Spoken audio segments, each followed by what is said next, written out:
और सब कैसा है? आई रियली होप कि सब बड़े हो। मैं हूँ आपका दोस्त Akash Rathore. Part 2 of my journey का सभी लोग आप वेट कर रहे थे और कमेंट सेक्शन में मैंने पढ़ा। तो आज की वीडियो में देखते हैं part 2 of my journey. Part 1 में जहाँ पे मैंने एंड की थी स्टोरी, वो ये था कि मैं करियर ऑप्शंस जो है वो एक्सप्लोर कर रहा था। So defence was one of the options.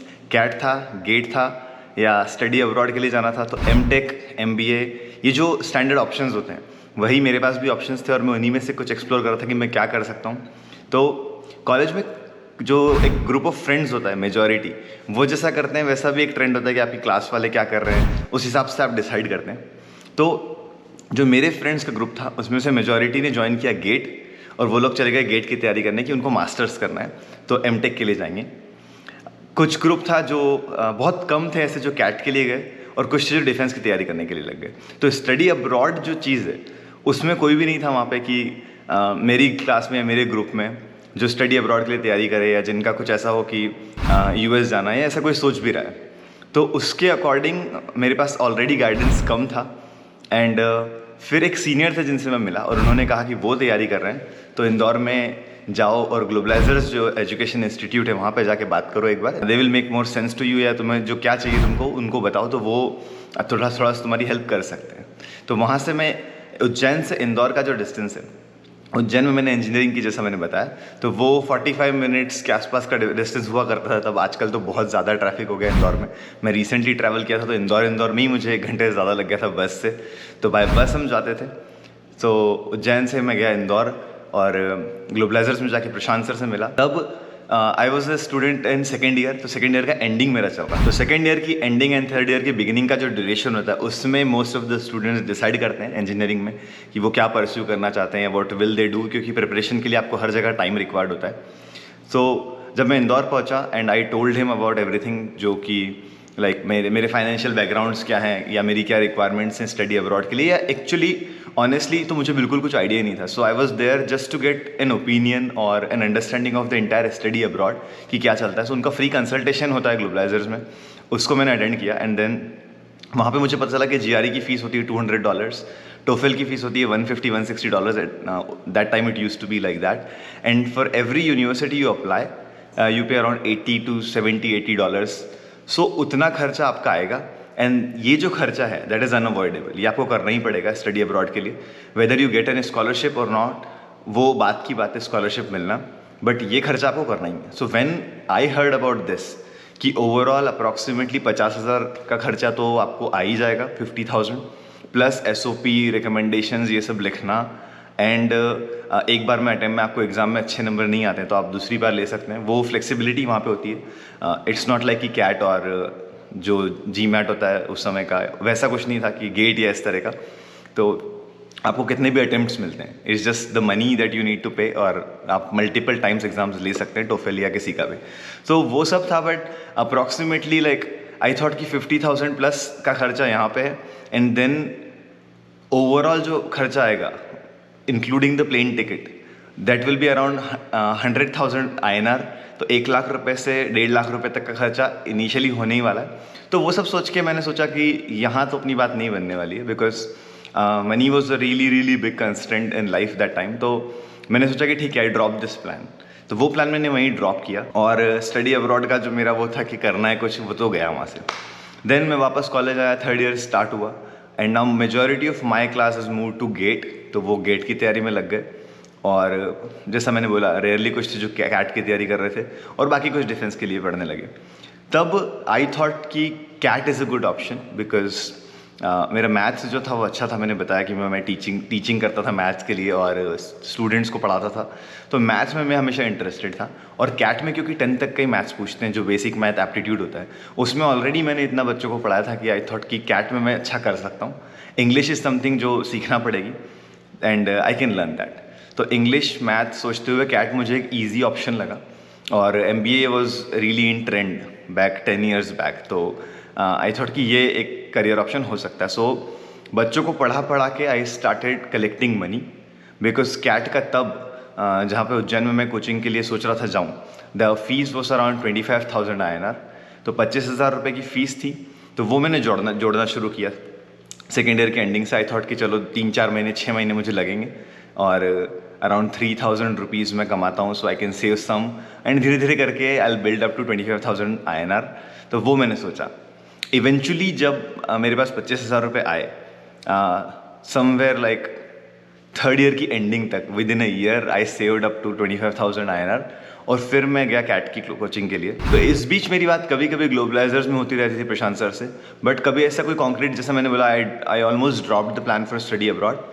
तो जब मैं कैट की कोचिंग में गया और मैंने लाइक फीस लेके गया हूँ, I am filling up the form, and तभी मेरा फ़ोन बजता है। It was like really like a movie type का सीन था कि मेरा फ़ोन रिंग होता है, अराउंड 6 o'clock का टाइम था इवनिंग में, 5 to 6 के approx, and that was a call from the globalisers. तो उन्होंने मुझे कॉल किया जस्ट टू नो कि मेरा क्या स्टेटस है, just to follow up an inquiry type of thing. And मैंने उनको बताया कि मैं कैट की कोचिंग में बैठा हूँ and I am going to prepare for CAT, study abroad मैंने ड्रॉप कर दिया। एंड ही सेड कि you just come and meet me in the office tomorrow, Indore आओ और मुझसे मिलो। और मैं वहाँ पे फीस भरने वाला हूँ, फॉर्म भर चुका हूँ या भर रहा हूँ, एंड आई थॉट कि let's give it a try. After almost a year वो मुझे बुला रहे हैं, सो लेट्स मीट हिम। और मैं जाता हूँ अगले दिन, एंड देन वहाँ से वो मुझे कन्विंस करते हैं कि you will get through it, don't worry, like financially and everything will be done, so scholarship मिलेगा आपको and don't worry about it, just go for it. And he convinced me to pursue the study abroad dream. तो ऐसे मेरी study abroad की थोड़ी जो शुरुआत है वो हुई। तो स्टोरी काफ़ी फिल्मी टाइप की लगती है, बट लाइफ का मेरी काफ़ी इंटरेस्टिंग वो पार्ट है, और क्योंकि वो ऐसा ही हुआ था तो मुझे बहुत लाइक रेट्रोस्पेक्टिव में काफ़ी अच्छा लगता है कि ऐसा भी होता है, लाइफ के जो डॉट्स पॉइंट्स हैं वो ऐसे कनेक्ट होते हैं। This was one of the turning points in life जहाँ पे कुछ डिफरेंट हुआ स्टोरी में या लाइफ में। देन इवनिंग्स में लाइक 2 या 3 दिन की जो क्लासेस होती थी वो मैं उज्जैन से इंदौर अप डाउन करने लगा, एंड सिर्फ इंग्लिश और मैथ्स की क्लास होती है GRE में, तो मैं सिर्फ इंग्लिश की क्लासेस अटेंड करता था क्योंकि आई फेल्ट कि मैथ तो ठीक है, आई am not wasting an hour of 1 hour plus of one way journey to attend math classes. तो वो मेरे दिमाग में होता था। तो मैं उज्जैन से 1 घंटा ट्रैवल करके इवनिंग में जाऊँगा। 2 क्लासेस उनसे मैंने पूछ दिया था कोचिंग में कि मैं, उनकी 2 ही बैच चलती थी इवनिंग में, सो मैंने बोला कि मैं दोनों इंग्लिश की बैचेस अटेंड करूँगा, वेदर इट्स सेम और एनीथिंग, आई डोंट केयर। सो मैं सिर्फ इंग्लिश की क्लासेस अटेंड करने लगा।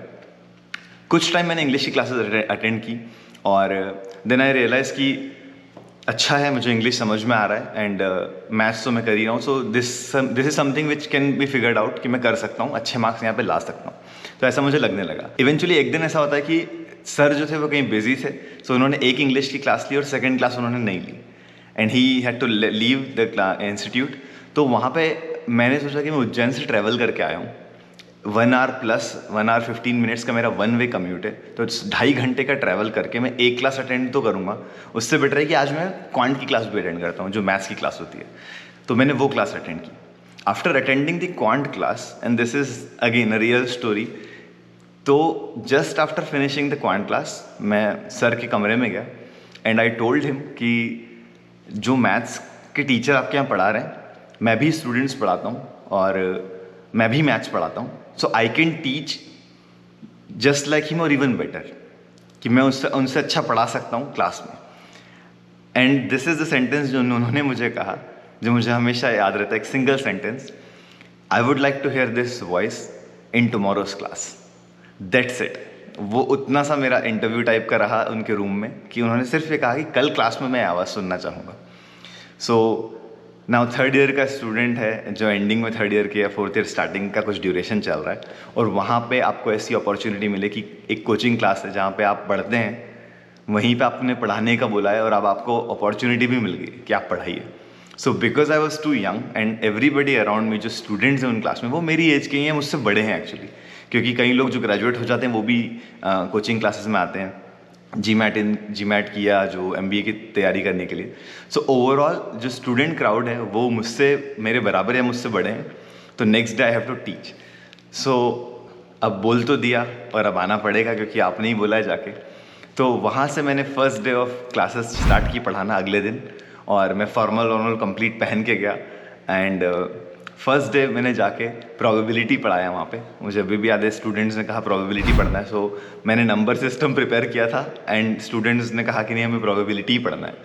तो फर्स्ट हिकअप था वो मेरे अगेन क्लास का फर्स्ट डे का, कि नंबर सिस्टम आप प्रिपेयर करके गए हो, स्टूडेंट्स ने बोला प्रोबेबिलिटी पढ़ना है, and I am not able to convince them कि नंबर सिस्टम पढ़ो, बिकॉज दे आर थिंकिंग कि न्यू टीचर है और नंबर सिस्टम हमने पढ़ लिया है तो हमको प्रोबेबिलिटी पढ़ाओ। और मैं सोच रहा हूँ अंदर ही अंदर के नया टीचर हूँ, मैं सिर्फ नंबर सिस्टम प्रिपेयर करके आया हूँ। प्रोबेबिलिटी के लिए मैंने स्पेशल तैयारी नहीं की इस क्लास की, बट समहाउ मैंने प्रोबेबिलिटी पढ़ा दिया, बिकॉज एज आई सेड कि पढ़ाते रहते थे तो थोड़ा आइडिया तो था ही।